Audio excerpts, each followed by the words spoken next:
Hey everybody, welcome to CSin15. I'm Jason, And I'm Chris. and this is episode 5 where we will be discussing another hot topic in the CS industry. And Chris, it feels like there's so many that we see all over the place, but today we're talking about digital or scaled CS. They often are one and the same thing. Those terms are used interchangeably, but it means the same thing, and that is trying to have a customer success motion that operates at scale with very, very, very light touches from an actual human. So, Chris, I would love for you to start off the conversation. I know you and I have both been involved in helping facilitate and build digital CS programs in the past. What would you say are some of the primary benefits of having a digital or scaled CS motion? Definitely. I think it's a hot topic right now, especially where, CS organizations' capacity is limited. There are changes across the market. I think what we've seen so significantly in digital and scaled CS, where it's been a benefit to the organization, is when it's taking parts that can be automated and automating them, but also leveraging resources that can do it at scale. So, like, one of the most successful benefits I've seen are things like group trainings and e-courses and using automation to maybe identify users who aren't as adopted on the platform and promoting those trainings in front of them. So the CSM doesn't have to do that as an administrative task, and taking those things where automation can tie in and can be thoughtfully added rather than trying to like scale a CSM touch. I think it's really good when the organization itself is taking that part of customer marketing rather than trying to, replicate a CSM or send marketing emails on behalf of a CSM. I think those are parts where it can get messy. Where it's really productive is when it takes some of those tasks off the CSM plate, like pushing users to get enabled, doing those engagement events, sending updates via email on product announcements, etc. And although all of that can kind of be customer marketing, I think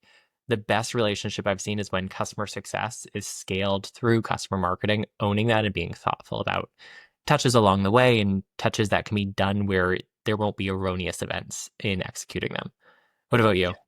No, I agree. I think automation of certain, or I should say, automation built on certain triggers is huge. Every organization should be able to tap into their own product data usage or product usage data and say, hey, customers aren't doing X or they're doing Y. And based off of what we see from a usage perspective, we can trigger like a two email cadence that includes a video about, how to do something better or how to do a new use case, right? There's a lot that you can tap into from the usage data to turn around and use that for automated touch points, which is great. You also mentioned a bit like on like live training and group trainings. I think that's huge. It gives everybody, a customer and your org, an opportunity to say, hey, this is a guaranteed time, week in, week out, or once a month, or whatever the time frame is, where we know you can come and learn from us. And you're going to have an expert there front and center to take questions, to show you the use case, to walk through the product with you. And a lot of people do take advantage of it, even if they aren't in that like scaled program, right? I know I've had customers in the past when we've had those types of events where we've worked, where they have joined just because they wanted extra learning, they wanted that extra session. So I think that goes a really, really long way to just making sure that there is enough content. And I think that's one of the key things with these types of programs.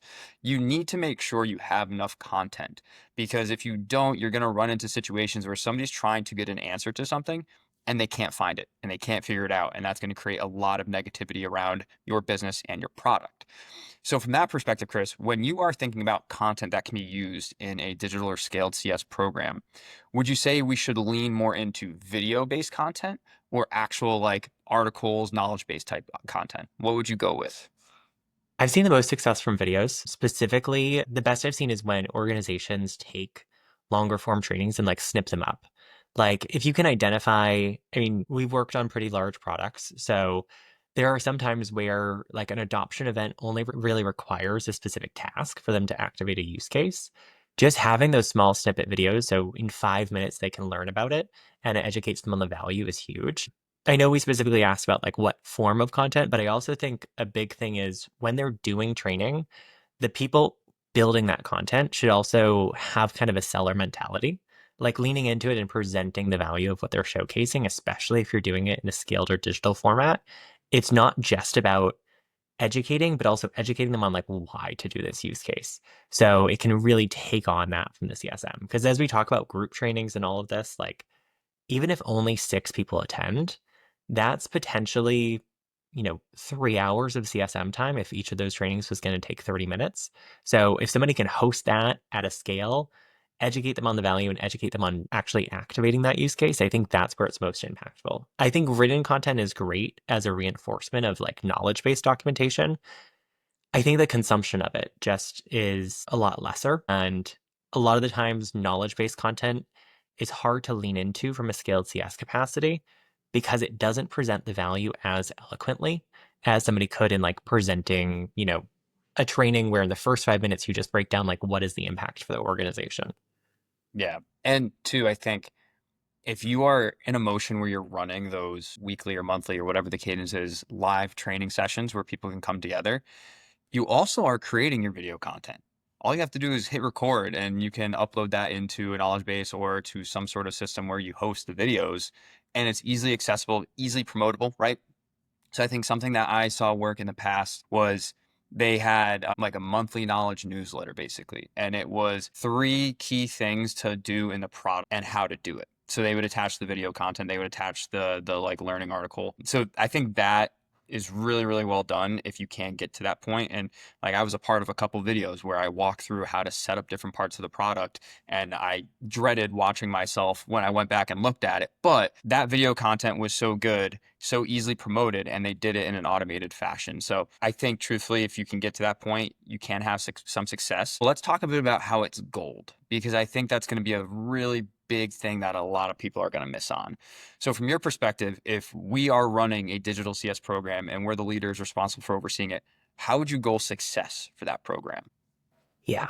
I mean, when you look at like overarching success, I think goaling on adoption is probably the best thing that scaled CS can control. And also, one note when we talk about like automations is, the CSM might have a light touch point, but taking manually entered data into account, like trigger off of events, but also take into account like, can the CSM input what their use cases are so that sequences can be built around educating them on those use cases over time?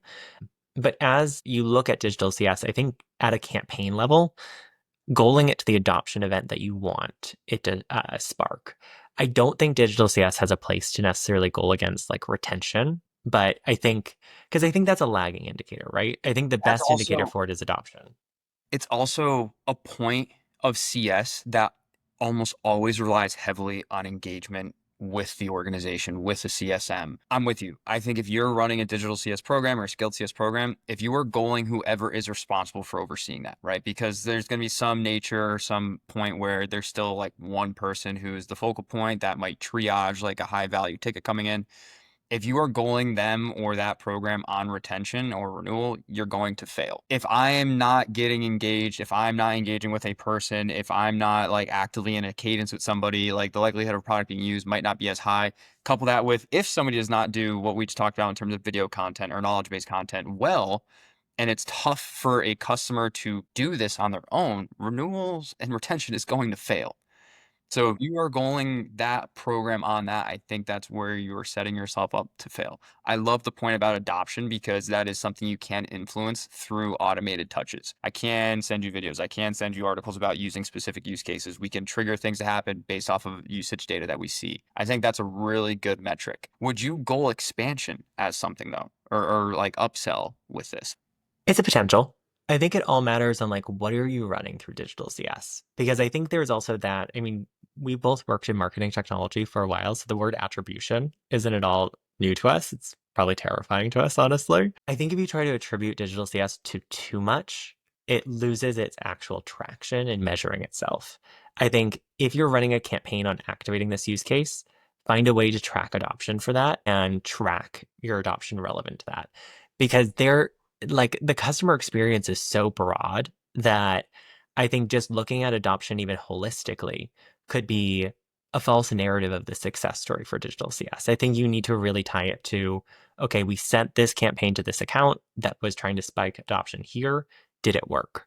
And just asking that question. I think if you just try to say like more users logged in after receiving digital CS campaigns, kind of sparking a false narrative and maybe, calling the program more successful than it truly is. That also doesn't hit on like anything with, okay, growing an account. I think so.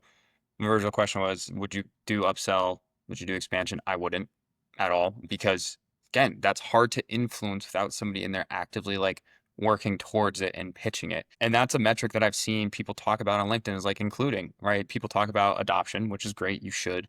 People talk about renewal, which you shouldn't in this motion. And people talk about upsells, which you shouldn't in this motion.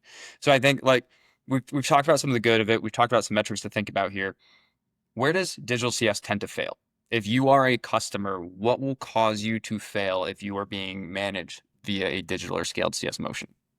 Such a good question. Before I answer that, I do want to close out on the previous item and just like call out that our work has mainly been in B2B software where it's not product-led growth. So like there's not options in the platforms that we work on to like upgrade your account.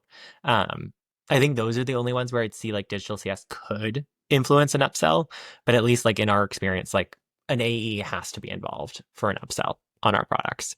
Um, but where I've seen it fail is when it's done without enough thought around those touch points. And I know it's done with good intent at each point, but when it's kind of this spray and pray, like sending out really large campaigns or more generic messaging or kind of impersonating the CSM and sending emails on their behalf and trying to make those emails look human. Like digital CS kind of needs to own what it is. It's digital, it's scaled, it's an inhuman automated touch point. You can make it feel valuable to a customer by personalizing it to them, but I don't think we need to make it look like it is impersonating a true human outreach. I think that digital CS fails when you try to make it do too much. Like digital CS at its core is educating and nurturing users. I think the part that is best for that is have a human still in the loop. Like we talked about like a ticket of, if there is an adoption event digital CS isn't solving for, have automation go and have a human actually outreach. Like those are good things to triage and surface when urgent matters rise. But when you just force it to be this all-encompassing factor, I think that's when it's kind of destined to fail. How about Yeah, you? I think keep it simple, right? Like make sure that the journey that you map out is simple, because if you try to do too much, if you try to make it a complicated, complex thing, it's going to fail, because there still needs to be that human intervention to ensure that it gets driven to success. That's largely what we do, right? We are helping make sure our customers are driving towards success, and we can handle a nuance. We can handle a weird situation. A digital or scaled CS motion can't. It just by virtue of it being set up to address very specific things with very specific pieces of content, it can't handle complex and nuanced situations. So I think if you're trying to do that, you're going to set up for fail. If you've also not really thought about your segmentation and how to implement it, that's where this can stumble a lot. A lot of customers or a lot of organizations should say, will think on like dollar value spend. They'll say like, hey, if they're spending less than X, they're going to go to a digital motion, which is totally fine. That's also really fine for like net new customers who might be spending under that, because they don't know how you historically did your CS motion. But if you're taking current customers, then moving them into that digital motion after they've had a CSM for however long they've had a CSM, that can also be a little rocky and likely where you will stumble if that transition is handled poorly. So just be very aware about how you're doing that, how you're introducing it, the why, right? Explaining to customers why are they now not having a CSM can be pretty detrimental and could lead to some churn out of the gate on that. So be aware. But yeah, I think keep it simple, because if you don't, that's where it's going to fail. And I know we're getting close to time here. So Chris, if you could give one, two, three, however many hot takes you can about digital CS, what would they be? Like, um, first one, digital CS needs assets and content. Digital CS without resources won't work. Like you need to have digital CS be more than just an outreach mechanism. It needs to be promoting something to them that doesn't require a CSM in the loop. I think digital CS shouldn't just be treated as like a BDR that's trying to set meetings for a CSM. It needs to be actively pushing like an educational journey. Number two, I don't think digital CS has a place in executive relationships, at least in impersonating the CSM. I think digital CS has a place in like a marketing email giving a recap of their performance, but digital CS doesn't work when you're attempting to engage an exec. That needs to be a human interaction if it's going to come off as a human interaction. And third, be intentional about how you goal it. Like set specific goals for adoption. Don't try to expand it too much. Give it the credit that it deserves so that you can also learn from it. I think once more, like be meaningful. If you're doing a campaign against this, measure against that.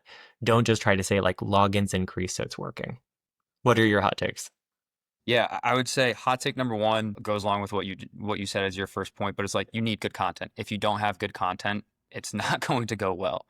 I'd say hot take number two, kind of what I said earlier on. If you are going to set this up, do not goal on renewal rates, because the likelihood, at least from what I've seen, when these get implemented, when you move your org and certain parts of your org to focus on it, renewal rates, that felt weird to say. That was definitely sounded a little weird, but they tend to, right? It just, by virtue of not having that human touch to reinforce certain activities or certain best practices, it tends to slip. People tend to lose interest. They lose engagement. The third thing here, if you can avoid doing digital or scaled CS, I would avoid it. It often doesn't work out too well. You have one person managing a lot of different moving pieces to have an overall journey that addresses 800, 1,000, 1,500, 2,000 customers. Like, that's a lot to take on, and that's a lot to keep track of. So that's really, really hard to do. So if you can avoid doing it, I would avoid doing it, especially if you are in a product space where you're focusing more on like an enterprise type of customer. You have larger contracts, you have more complex products. It's going to be a lot harder to execute against that well, to have that automated motion. So think about the space you're in, think about the type of product and business that you are or are trying to be, and really make the determination. If I just hand this off to somebody, because at this point it's not customer success, it's customer enablement, are they going to be able to do the right activities without one of us who's an expert there helping them? If the answer is or no, don't do it, right? Yeah, so overall, there's definitely benefits. There's definitely some negatives to digital or scaled CS. It's kind of up for you to make the decision on what will work best for your organization. But keep in mind some of the things that we talked about. Good content is a must. Be mindful of what you're going them on, and ensure there's still at least somebody there to overall see the program, and it'll go a long way. But we are a little over time. Thank you for making this far. If you have any feedback or thoughts about digital or scaled CS, let us know. We always love to hear them. And if not, we'll see you in the next episode. Take care.